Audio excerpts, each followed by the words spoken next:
നേരത്തെ ഇവിടെ ഈ കോൺഗ്രസിന്റെ പ്രതിനിധി ചർച്ചയിൽ എത്രമാത്രം തെറ്റിദ്ധരിപ്പിക്കുന്ന രൂപത്തിലാണ് പറഞ്ഞത്. കോൺഗ്രസിന്റെ MLA-മാരെല്ലാം പണം കൊടുത്തു എന്നാണ്. കൃത്യമായി അതിൽ എണ്ണം വെച്ച് പറയാൻ അദ്ദേഹം തയ്യാറുണ്ടോ? ആകെ 18 MLA-മാർ കൊടുത്തു എന്ന് അദ്ദേഹം പറഞ്ഞു. MP മാത്രമല്ല, അദ്ദേഹം പറഞ്ഞു കോൺഗ്രസിന്റെ MLA-മാർ കൊടുത്തു. 18 MLA-മാരാണ് കൊടുത്തത് കോൺഗ്രസ് UDF-ന്റെ ഭാഗമായി. ആ 18 MLA-മാരിൽ 15 പേരും കോൺഗ്രസിന്റെ MLA-മാരല്ല, കേവലം 3 പേരേ ഉള്ളൂ. അത് അദ്ദേഹം വസ്തുത മനസ്സിലാക്കി പറയണം. 1. 2, ഇവിടെ രാഹുൽ ഗാന്ധി ഇടപെട്ടിട്ടാണ് ഈ കർണാടകത്തിന് കൊടുത്തു എന്ന് പറഞ്ഞല്ലോ. അങ്ങനെയെങ്കിൽ വയനാടിന്റെ ഒരു വിഷയം തന്നെ പറയാം. രാത്രി യാത്രാ നിരോധനം കർണാടക സർക്കാർ നടപ്പിലാക്കിയതാണ്. എന്നാൽ ആ നിരോധനം പിൻവലിക്കാൻ എന്തേ രാഹുൽ ഗാന്ധി പറഞ്ഞിട്ടൊന്ന് തയ്യാറാക്കി തരുമോ? എന്തേ വയനാട്ടുകാരുടെ ആ പ്രശ്നം പരിഹരിക്കാത്തത്? അതുകൊണ്ട് ഇങ്ങനെയുള്ള ബാലിശമായ വാദങ്ങൾ പറയുകയാണ്. വയനാടിന്റെ MP ഒരു നയാ പൈസ കൊടുത്തു, അത് പറയാൻ തയ്യാറുണ്ട് അദ്ദേഹം. MP ഫണ്ടിൽ നിന്ന് കൊടുക്കാലോ, കൊടുത്തിട്ടില്ലല്ലോ.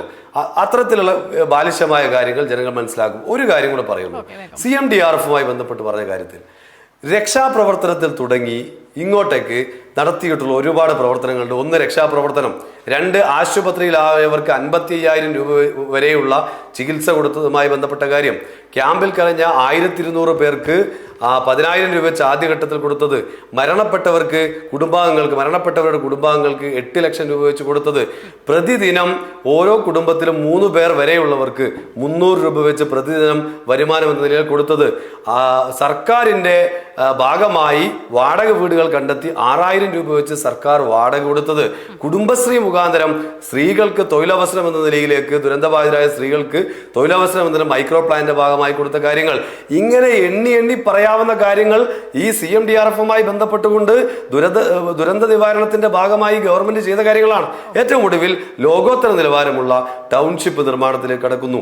ഇങ്ങനെയുള്ള കാര്യങ്ങൾ ചെയ്തതിനെ കുറിച്ച് ഞങ്ങൾ അല്ലെങ്കിൽ ഗവൺമെന്റ് നടപ്പിലാക്കിയ പദ്ധതികളെ കുറിച്ച് പറയാനുണ്ട്.